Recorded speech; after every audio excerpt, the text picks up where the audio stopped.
Hi, Team Persevere. Today for independent work, you are reading chapters 40 through 42 in Holes. As you're listening to the Holes read aloud today, write down the main events that take place in your notebook. After the reading, post a picture of your notes to Seesaw.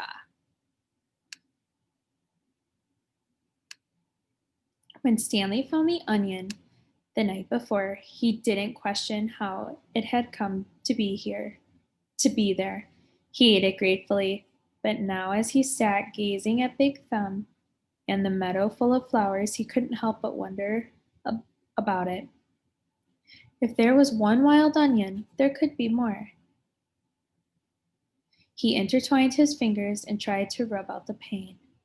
Then he bent down and dug up another flower, this time pulling the entire plant, including the root.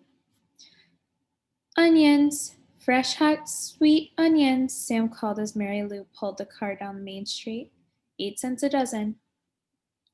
It was a beautiful spring morning. The sky was painted a pale blue and pink, the same color as the lake and the peach trees along its shore. Mrs. Gladys Tennyson was wearing just her nightgown and robe as she came running down the street after Sam.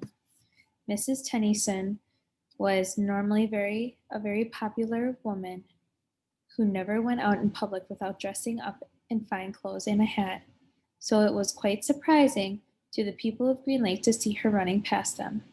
Sam! She shouted. Whoa, Mary Lou, said Sam, stopping his mule and cart. Good morning, Miss Tennyson, he said. How's little Becca doing? Gladys Tennyson was all smiles. I think she's going to be all right. The fever broke about an hour ago, thanks to you. I am sure the good Lord and Doc Hawthorne deserve most of the credit.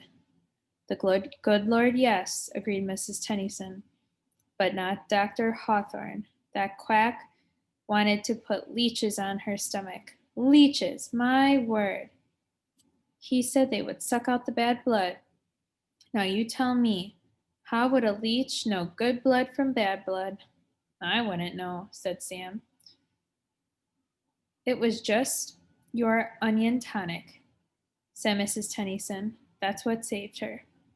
Other townspeople made their way to the cart. Good morning, Gladys, said Hattie Parker. Don't you look lovely this morning? Several people snickered. Good morning, Hattie, Mrs. Tennyson replied.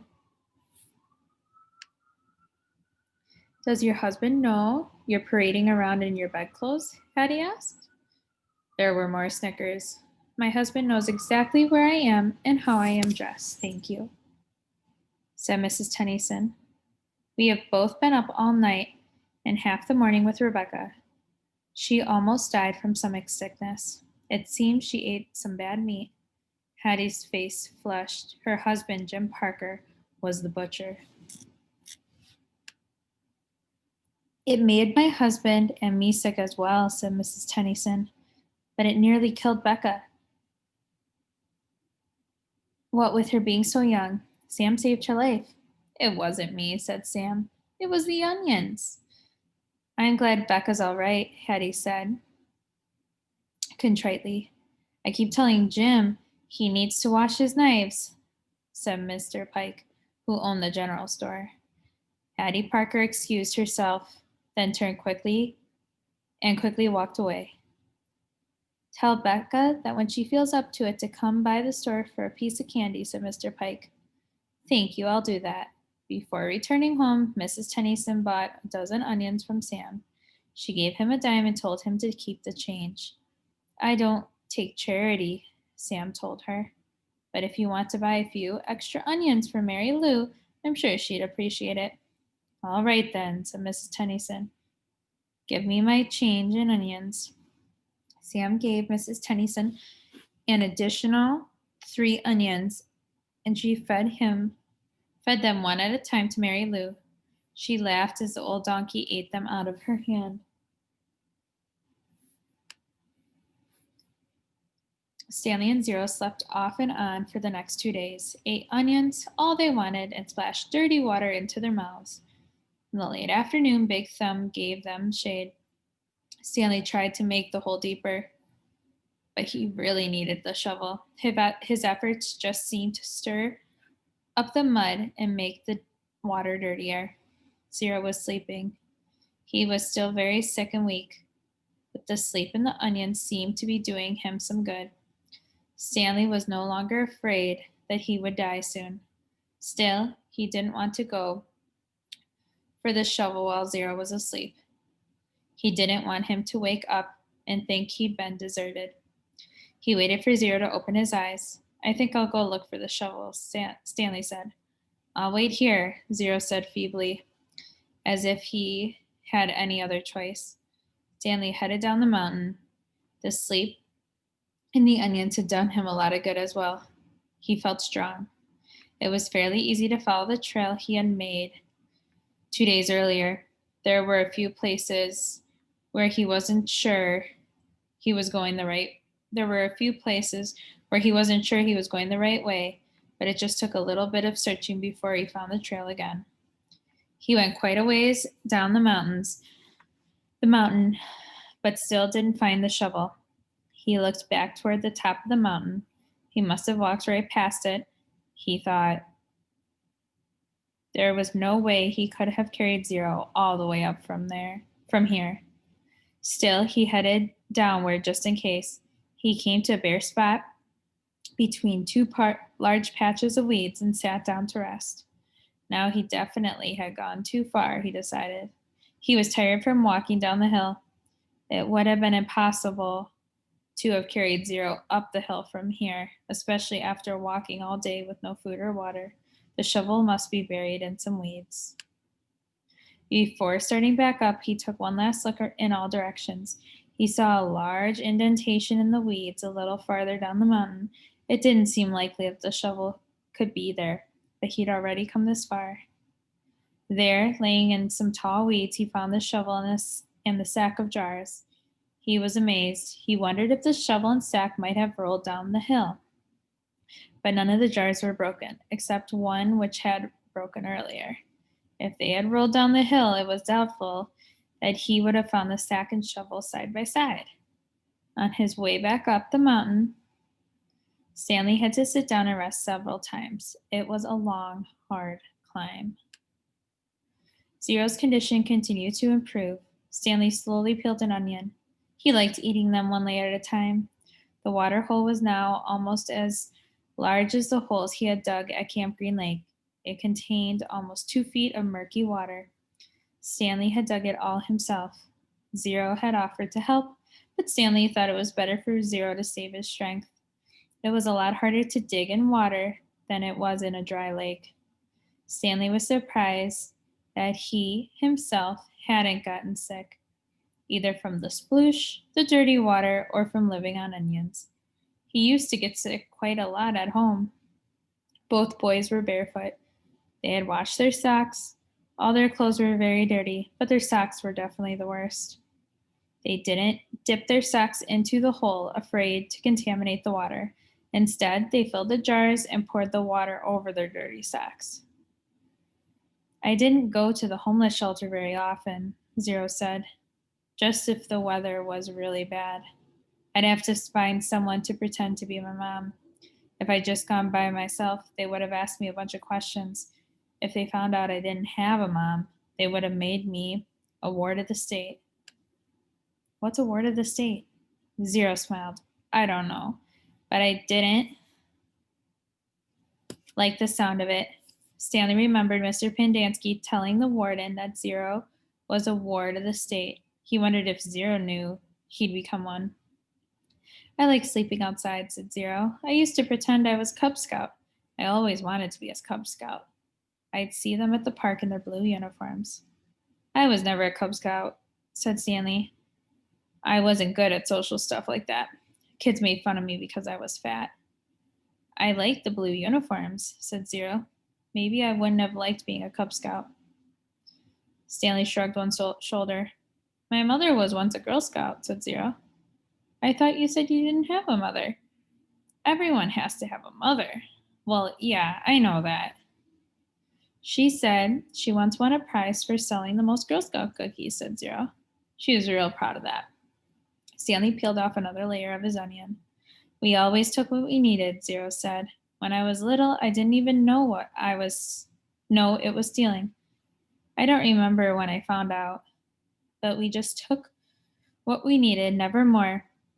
So when I saw those shoes on display in the shelter, I just reached in the glass case and took them.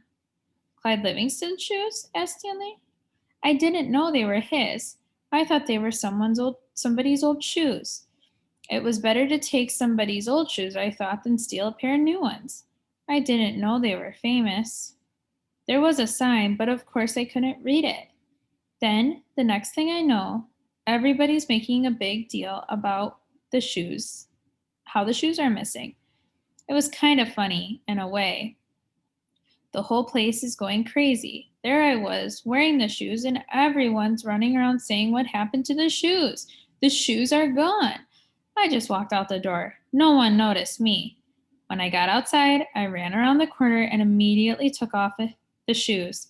I put them on top of a parked car. I remember they smelled really bad.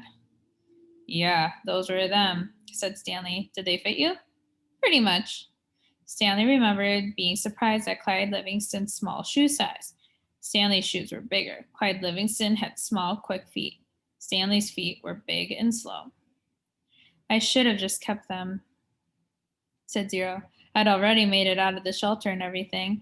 I ended up getting arrested the next day when I tried to walk out of a shoe store with a new pair of sneakers.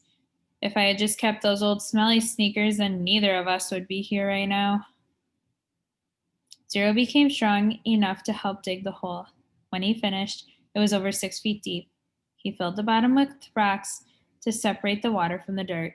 He was still the best hole digger around. That's the last hole I will ever dig, he declared, throwing down the shovel. Stanley smiled. He wished it were true, but he knew they had no choice but to eventually return to Camp Green Lake. They couldn't live on onions forever. They had been completely around Big Thumb. It was like a giant sundial. They followed the shade. They were able to see out in all directions. There was no place to go. The mountain was surrounded by dirt. Zero stared at Big Thumb. It must have a hole in it, he said, filled with water. You think? What else could the water be? Where else could the water be coming from? Zero asked. Water doesn't run uphill. Stanley bit into an onion. It didn't burn his eyes or his nose, and in fact, he no longer noticed a particularly strong taste. He remembered when he had first carried Zero up the hill, how the air had smelled bitter. It was the smell of thousands of onions growing and rotting and sprouting. Now he didn't smell a thing. How many onions do you think we've eaten? He asked. Zero shrugged. I don't even know how long we've been here. I'd say about a week, said Stanley, and we probably each eat about 20 onions a day, so that's 280 onions, said Zero. Stanley smiled. I bet we really stink. 2 nights later, Stanley lay awake, staring up at the star-filled sky. He was too happy to fall asleep. He knew he had no reason to be happy. He had heard or read somewhere that right before a person freezes to death, he suddenly feels nice and warm. He wondered if perhaps he was experiencing something like that. It occurred to him that he couldn't remember the last time he felt happiness. It wasn't just being sent to Camp Green Lake that made his life terrible. Before, he'd been happy at school, where he had no friends, and bullies like Derek Dunn picked on him. No one liked him, and the truth was, he didn't especially like himself. He liked himself now. He wondered if he was delirious. He looked over at Zero sleeping near him. Zero's face was lit in the starlight, and there was a flower petal in front of his nose that moved back and forth as he breathed. It reminded Stanley of something out of a cartoon. Zero breathed in. The petal was drawn up, almost touching his nose. Zero breathed out. The petal moved toward his chin. It stayed on Zero's face for an amazingly long time before fluttering off to the side. Stanley considered placing it back in front of Zero's nose, but it wouldn't be the same. It seemed like Zero had lived at Camp Green Lake forever, but as Stanley thought about it now, he realized Zero must have gotten there no more than a month or two before him. Zero was actually arrested a day later, but Stanley's trial kept getting delayed because of baseball. He remembered what Zero had said a few days before. If Zero had just kept those shoes, then neither of them would be here right now. As Stanley stared at the glittering night sky, he thought there was no place he would rather be. He was glad Zero put the shoes on the parked car. He was glad they fell from the overpass and hit him on the head. When the shoes first fell from the sky, he remembered thinking that destiny had struck him. Now he thought so again. It was more than a coincidence. It had to be destiny. Maybe they wouldn't have time to return to Camp Green Lake, he thought. Maybe they could make it past the camp, then follow the dirt road back to civilization. They could fill the sack with onions and the 3 jars with water, and he had his canteen as well. They could refill their jars and canteen at the camp, maybe sneak into the kitchen and get some food. He doubted any counselors were still on guard. Everyone had to think they were dead. Buzzard food. It would mean living the rest of his life as a fugitive. The police would always be after him. At least he could call his parents and tell him he was alive, but he couldn't go visit him in case the police were watching the apartment. Although, if everyone thought he was dead, they wouldn't bother to watch the apartment. He would have to somehow get a new identity. Now, I'm really thinking crazy, he thought. He wondered if a crazy person wonders if he's crazy. But even as he thought this, an even crazier idea kept popping into his head. He knew it was too crazy to even consider. Still, if he was going to be a fugitive for the rest of his life, he would have to have some money, perhaps a treasure chest full of money. You're crazy, he told himself. Besides, just because he found a lipstick container with KB on it didn't mean there was treasure buried there.